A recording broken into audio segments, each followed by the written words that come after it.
যারা বিচারের ক্ষেত্রে ফয়সালার ক্ষেত্রে ঘুষ দেয় এবং ঘুষ নেয়, ঘুষ দাতা এবং ঘুষ গ্রহীতা, নবীজি বলেন যে ওই ব্যক্তি দুনিয়ার জগতে মানুষের মাল আত্মসাৎ করলো, আখিরাতে যখন চলে যাবে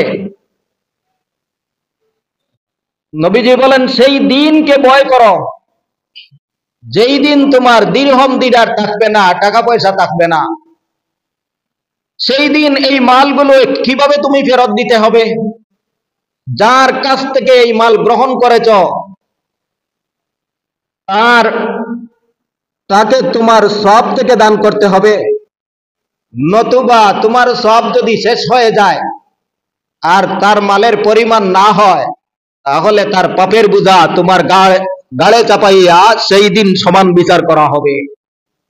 আজ দুনিয়ার জগতে হাদিয়া নামে গ্রহণ করেছ, আজ দুনিয়ার জগতে ইন্টারেস্টের নামে গ্রহণ করেছ, আজ দুনিয়ার জগতে অফিস খরচ হিসাবে গ্রহণ করেছ, আজ দুনিয়ার জগতে অতিরিক্ত কাজের বিনিময় গ্রহণ করেছ, কাল কিয়ামতের দিন তার বিনিময় দেওয়া তোমার পক্ষে সম্ভব হবে না। সেই সময়ে শুধুমাত্র থাকবে আমল নামা ছাড়া আর কিছু থাকবে না।